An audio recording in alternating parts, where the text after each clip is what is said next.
Bonjour, le pilotage des regroupements de satellites. Alors, le monde territorial, mais aussi le monde étatique, n'est pas composé d'espaces monolithiques.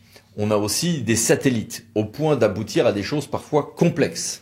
Et il y a un équilibre difficile à trouver. On connaît tous des structures, par exemple des entreprises publiques locales, SEM, SPL, dans une moindre mesure CEMOP, parce que le contrôle est organisé différemment, qui finissent par être très autonomes dans leur fonctionnement et leur recrutement, et la collectivité actionnaire n'a pas grand-chose à dire. Le lien est fait par l'élu, mais élu qui ne veut pas impliquer la collectivité avec les savoir-faire de la collectivité. Inversement, j'ai connu une SPLA qui, à chaque matin, devait demander l'autorisation à la collectivité pour des actes même mineurs, ce qui, évidemment, bloquait complètement son activité, notamment économique. En matière de contrôle analogue, d'ailleurs, je voici ici quelques références, on a quelques complexités à prendre en compte dans un certain nombre de montages.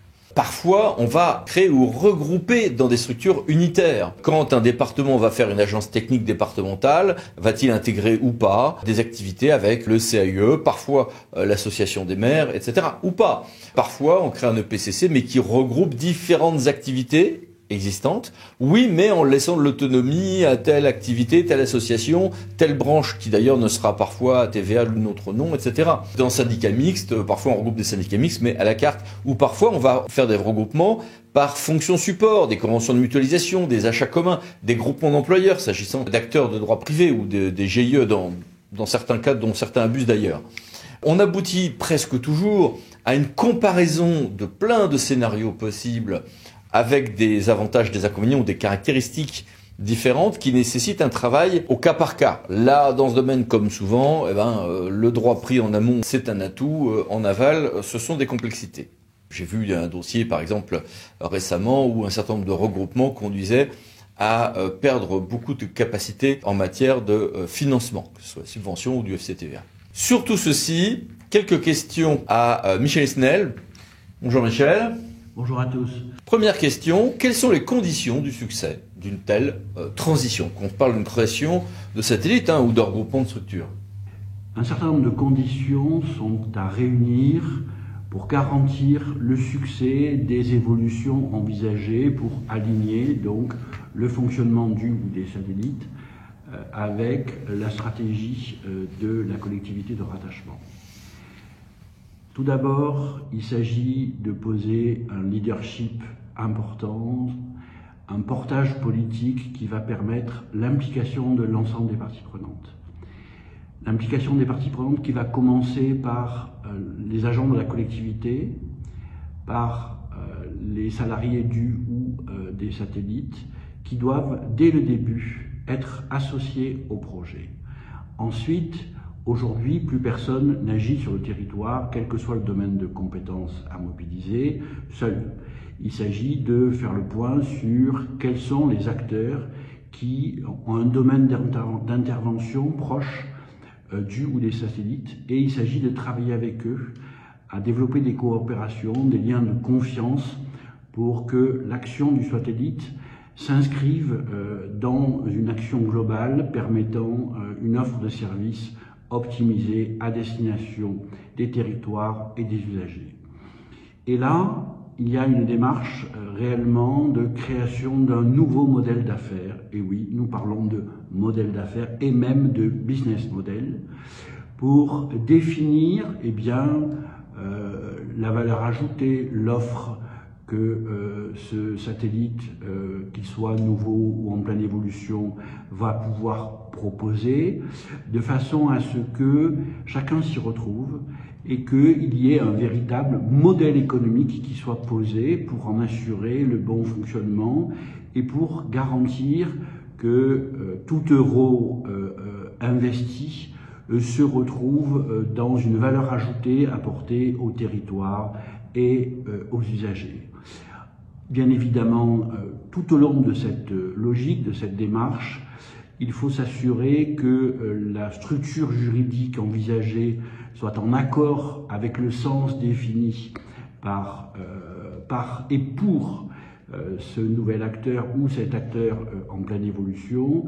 Et donc là, il y a un travail à faire sur le plan juridique pour le choix de la structuration comme pour le choix de l'ensemble des actes posés. Enfin, il y a toute une conduite du changement qui est à opérer pour garantir la réussite soit de la transformation, soit de la création de ce nouveau satellite. Et quelles sont les erreurs à ne pas commettre pour garantir, du coup, ensuite, un fonctionnement satisfaisant? Il faut être vigilant à deux dimensions. La première concerne la gouvernance, qui doit être le lieu de coopération à minima entre le satellite et la collectivité de rattachement, mais souvent entre le satellite, la collectivité de rattachement et tous ses partenaires qui incluent souvent d'autres collectivités. Ce lieu de gouvernance doit être le lieu où un alignement doit être trouvé entre les enjeux portés par les parties prenantes et le satellite, et surtout sa feuille de route. Quels sont les projets concrets qui vont être portés par ce satellite? Quelle est l'offre de services qui va être portée par ce satellite? Au bénéfice de quel territoire? Au bénéfice de quels usagers? Ce lieu de gouvernance doit être le lieu de coopération et le lieu où l'on garantit cet alignement stratégique. Ensuite, et d'ailleurs au service de cet alignement stratégique,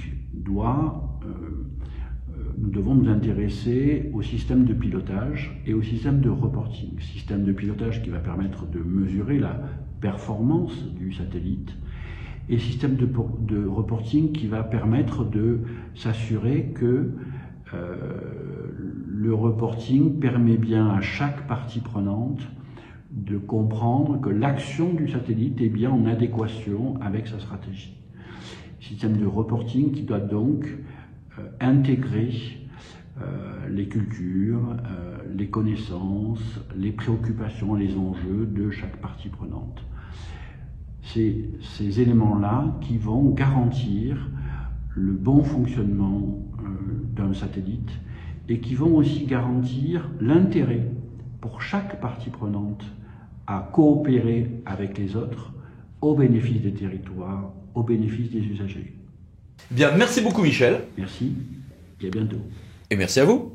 Au revoir, à bientôt pour une nouvelle vidéo, le 10 minutes juridiques, parlant de ceci et pour VK. Pensez à vous abonner. Merci, au revoir.